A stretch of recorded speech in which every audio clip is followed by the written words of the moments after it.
I never believed in silence until the night it started speaking back to me. The house was asleep, or pretending to be.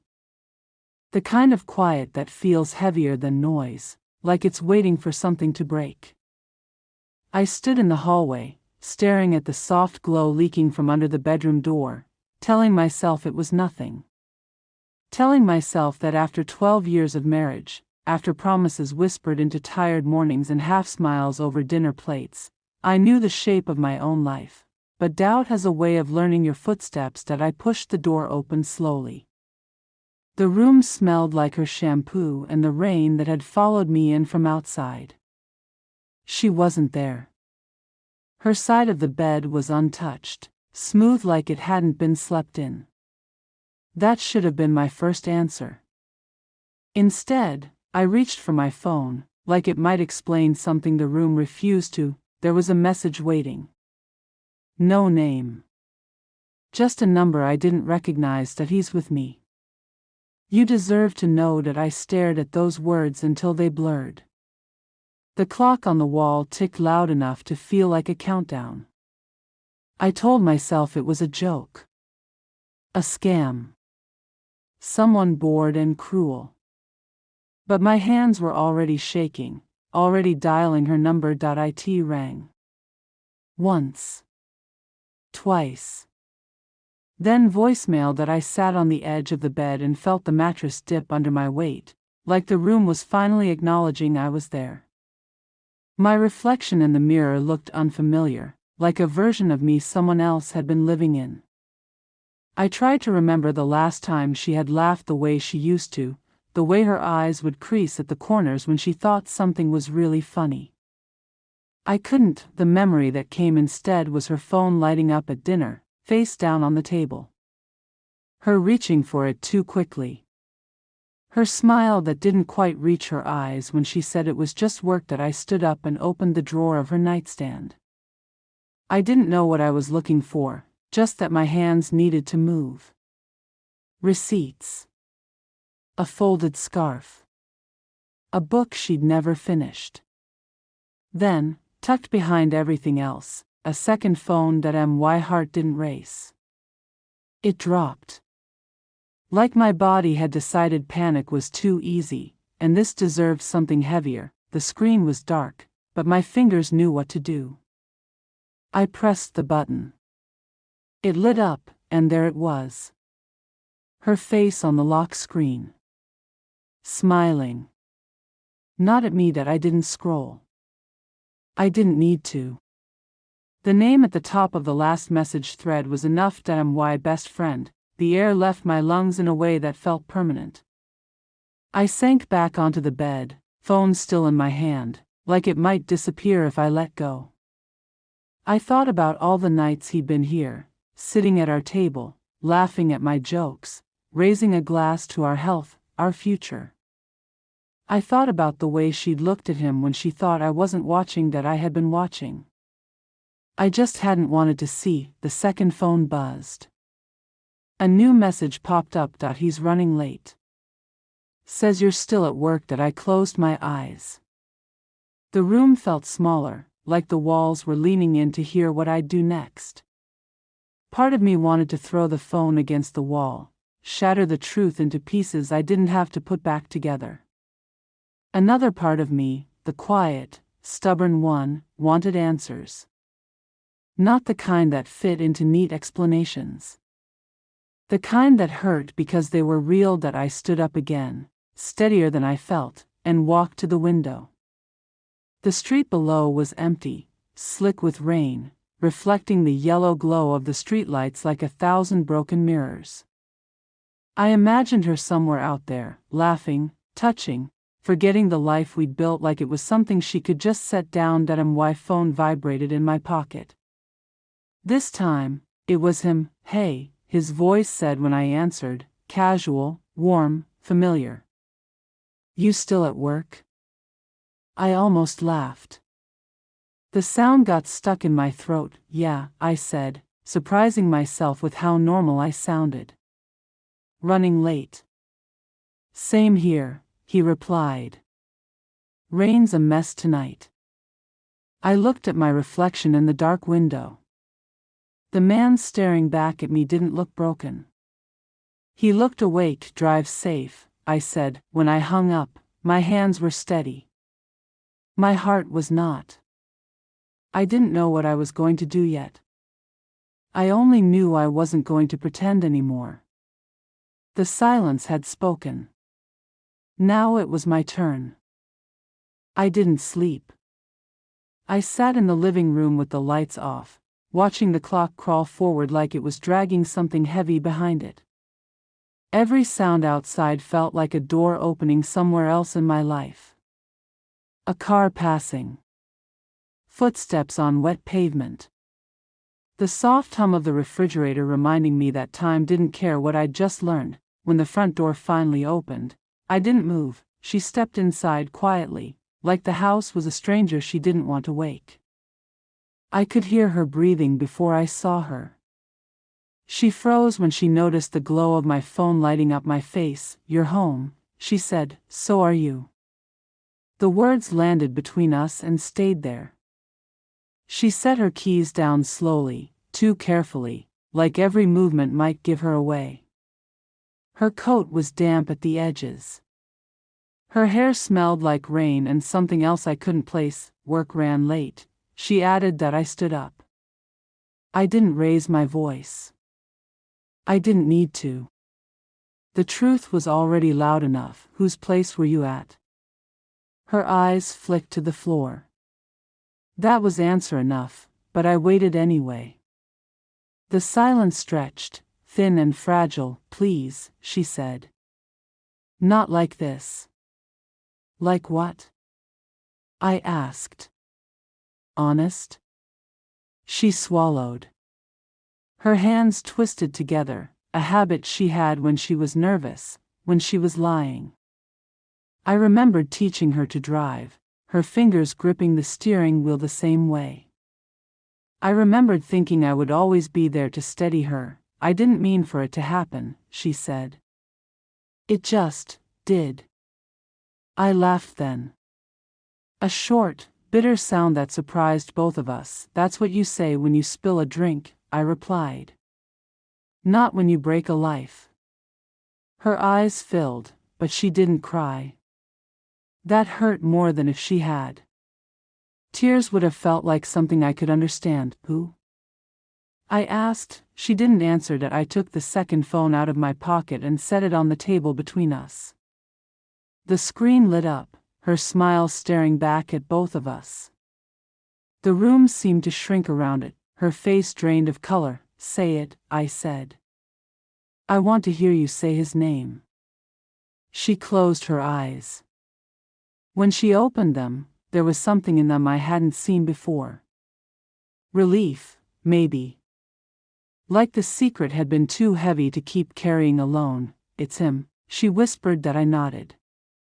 I didn't know what else to do. Part of me had already known. The other part had been hoping to be wrong. "How long?" I asked. "Months." Every month landed like a separate wound. Holidays. Birthdays. Ordinary Tuesdays where I thought we were just tired, just busy, just normal. "Did he tell you to message me?" I asked. She hesitated. "That was all the confirmation I needed." "He wanted you to find out," I said. "Why?" She looked away. "He said you deserved the truth." I almost admired the audacity. "Did you?" I asked. "Did you ever think I did?" Her shoulders sagged. "I didn't think about you at all." That one finally broke something open inside me. Not anger. Not even sadness. Just a hollow space where certainty used to live. The doorbell rang. That we both jumped. She stared at the door like it might explode if she looked at it too hard. I felt a strange calm settle over me. The kind you get right before a storm hits and the air goes still. "I'll get it," I said. She reached for my arm. "Please. Don't." I gently pulled away. When I opened the door, he stood there with a sheepish smile. like he was late for dinner, not walking into the wreckage of someone else's marriage. His jacket was still wet. His hair plastered to his forehead. He looked exactly like he always did. "Hey," he said. He stopped when he saw my face. "Come in," I said, stepping aside that he hesitated, then did. The three of us stood in the living room, a triangle of everything that had gone wrong. "I didn't plan for it to be like this," he said. "No," I replied. "You planned for it to be hidden." He winced. She looked at him, then at me, like she was watching a match she'd started and didn't know how to stop. "I care about her," he continued. That I nodded again. "That seemed to be my role tonight." "Good," I said. "Then you'll listen." They both waited. "You don't get to be the hero in this," I went on. "You don't get to decide when the truth comes out and call it kindness. You took something that wasn't yours, and now you're standing in my house pretending it makes you brave." He opened his mouth, then closed it. She finally cried that I didn't feel victorious. I didn't feel anything at all. Just tired. Tired in a way that sleep wouldn't fix. "Both of you," I said. "Sit down."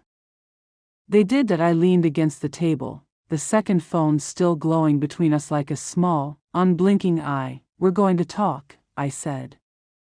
"Not to fix this. That's gone. We're going to talk so I can understand how two people I trusted decided I didn't matter." The rain started again outside, tapping against the windows like it was trying to get in. Neither of them spoke. That I waited. They sat there like strangers waiting for a bus that wasn't coming. The clock on the wall ticked loud again, each second a reminder that whatever they said next couldn't be taken back. That I broke the silence. "Start from the beginning." She looked at him. He looked at the floor. "I didn't miss that." I pointed at him. "You first." He cleared his throat. "It wasn't supposed to be like this," he said, and immediately winced, like he knew how useless that sounded. "Try again," I replied. That he ran a hand through his hair. "We were just talking at first. You were busy. Work, late nights, always tired." She needed someone. I felt something sharp behind my ribs, but I kept my voice steady. "And you decided that someone should be you." He nodded, almost grateful for the simplicity of it. "I didn't plan to fall for her." "Did you plan to lie to me?" I asked. That he didn't answer. She finally spoke. "I was lonely." The word hung in the air, small and heavy at the same time. "I'd sit here every night," she continued, "and wait for you to come home. I told myself it was just a phase. That we'd find our way back to each other." Then he started texting. Just jokes at first. Checking in. Asking how my day was. I looked at her. Really looked. The woman I'd built a life with, now explaining how someone else had slipped into the spaces I'd left. "And you never thought to tell me you felt that way?" I asked. "I didn't want to fight," she said. "I didn't want to be the reason things got worse." "So you found a way to make them impossible instead." She flinched. He leaned forward. "It wasn't just about what you weren't giving her. We connected. We talked about things you two never did." I laughed again, quieter this time. "You mean like how you were both lying to me?" "That's not fair," he said. "No," I replied. "It's accurate." He looked away. That I walked to the window and stared out at the street. The rain had slowed to a mist, the kind that makes everything look softer than it really is. I remembered standing beside him years ago, helping him move into his first apartment. I remembered toasting to his promotion, clapping him on the back, telling him I was proud of him. I wondered when exactly I'd stopped being a person to him and started being an obstacle. "Did you ever plan to leave?" I asked her without turning around. There was a long pause. I didn't know, she said. Sometimes I thought about it. Sometimes I told myself it was just temporary. Temporary for who? I asked. Me? Or you? She didn't answer that. I turned back to them. And you, I said to him. What did you think this would end like? He opened his mouth, then closed it. Then he tried again. I thought maybe, one day, you'd both be happier.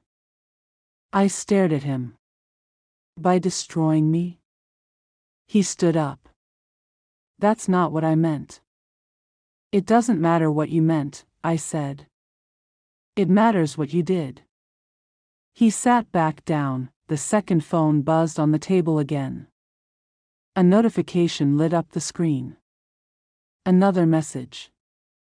I didn't need to read it to know what it was.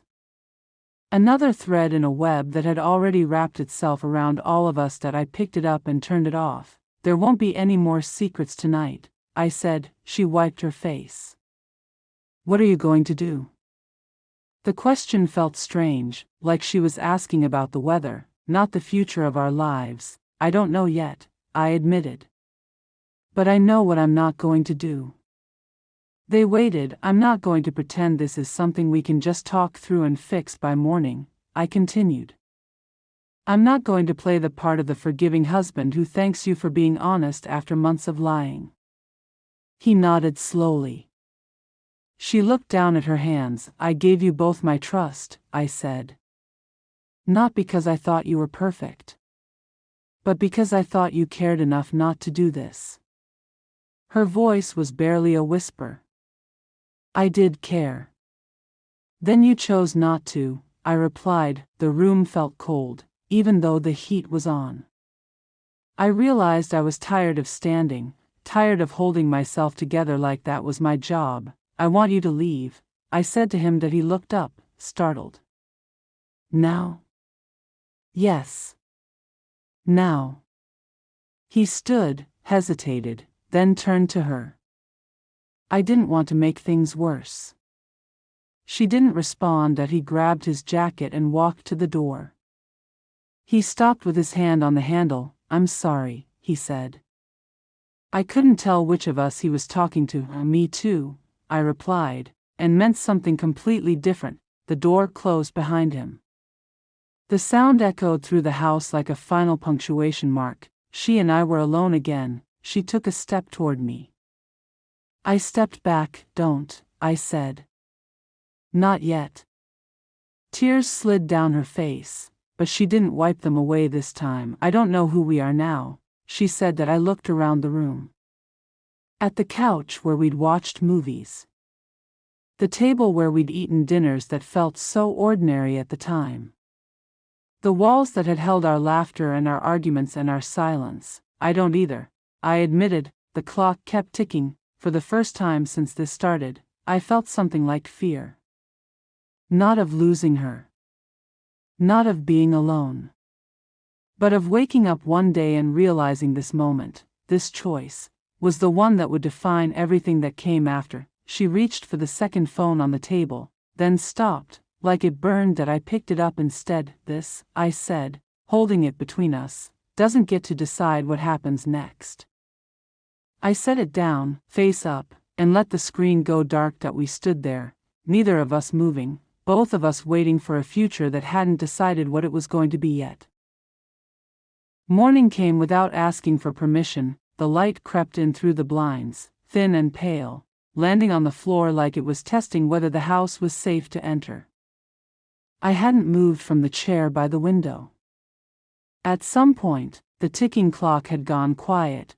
Or maybe I'd just stopped hearing it. She was still on the couch, curled in on herself, eyes open. We looked at each other like survivors of the same accident who didn't agree on what had happened. I didn't sleep, she said. Neither did I. The words felt small for a night that had pulled our lives apart. She stood up slowly, like she was afraid a sudden movement might shatter something fragile between us. What happens now? I rubbed my face. feeling the weight of exhaustion settle into my bones. Now we stop pretending this is just a bad night. She nodded. Once I keep thinking about how we started, she said. You and me. That tiny apartment with the broken heater. Remember how we used to laugh about how cold it got? I did. I remembered us wrapped in the same blanket, sharing cheap coffee and big dreams, telling each other that as long as we were together, we'd be fine. The memory didn't hurt the way I expected it to. It just felt far away. Why didn't you fight for that? I asked. For us? She looked at the floor. I got tired of fighting alone. I didn't know you were fighting, I replied. That's the problem, she said softly. The honesty of it stung more than any accusation. That I walked to the kitchen and poured myself a glass of water. My hands were steady again. I wasn't sure if that was a good thing or a bad one. I'm not innocent in this, I said. I know I disappeared into work. I know I stopped asking how your day really was. But I didn't stop choosing you. She looked up at that. Her eyes searched my face, like she was looking for something she might have missed before. I know, she whispered. The front door creaked slightly when a breeze pushed against it. The sound made both of us jump. For a moment, I thought he might be standing there again, like last night had reset itself and we were about to do it all over. And no one was there. I don't want to live in a house where every memory feels like a question, I said. Where every laugh I hear from you makes me wonder who you're really thinking about. She took a step toward me. I didn't step back this time. I don't want that either, she said. I don't want to be that person. Then who do you want to be? I asked. She hesitated. I want to be someone who tells the truth. Even when it costs me. I held her gaze. This is what it costs. Silence filled the space again, but it wasn't as sharp as before. It felt like something waiting to be shaped. I called him this morning, she said. That wide jaw tightened. Why? To end it, she replied quickly. Completely. No messages. No calls. Nothing. I studied her face, trying to decide what I believed. And? He didn't answer, she said. I left a message. I told him not to come back here. Not to contact me again. I nodded slowly. That's a start. It's not enough, is it? She asked. No, I said. It's not. Her shoulders slumped, but she didn't argue. I don't know if we can fix this, I continued. I don't know if I even want to try yet. What I do know is that I can't stay in this moment. I can't keep living in the night everything broke. She swallowed. Are you leaving? The word hung between us, heavier than anything else we'd said. I don't know, I admitted. Maybe for a while. Maybe longer. I need to remember who I am without this sitting on my chest every time I breathe. Tears slid down her face again, but she didn't reach for me. That felt like progress, in a strange, painful way. I never wanted to lose you, she said. Neither did I replied. But here we are. I walked back into the living room and picked up the second phone from the table. The screen was dark, lifeless, just a piece of plastic and glass now. I turned it over in my hand, then set it down in a drawer and closed it. Some things don't get to follow us forward, I said. She nodded. That I grabbed my jacket from the back of the chair. The house suddenly felt too big, like it was echoing with all the versions of us that used to live in it. The door. I stopped. This isn't goodbye, I said. It's a pause. She stepped closer. How long? I don't know, I replied. Long enough for me to figure out if what we had is something we can rebuild, or just something we need to remember. I opened the door. The air outside was cold and clean, like the world hadn't noticed what had happened inside these walls. As I stepped out, I looked back at her standing in the hallway, wrapped in the quiet of a house that no longer felt certain. Whatever happens next, I said, it's going to be different. She nodded, tears in her eyes, but something else too. Resolve, maybe. Or fear. Or both. I closed the door behind me, not slamming it, not gently either. Just enough to let it click into place. On the steps outside, I paused and looked down the empty street. The sun was climbing, painting the wet pavement gold. It felt like the start of something, but I couldn't tell if it was an ending or a beginning. Maybe it was both. I took a breath and started walking, carrying the question with me, not knowing yet where it would lead, only knowing that I wasn't going to stop until I found an answer.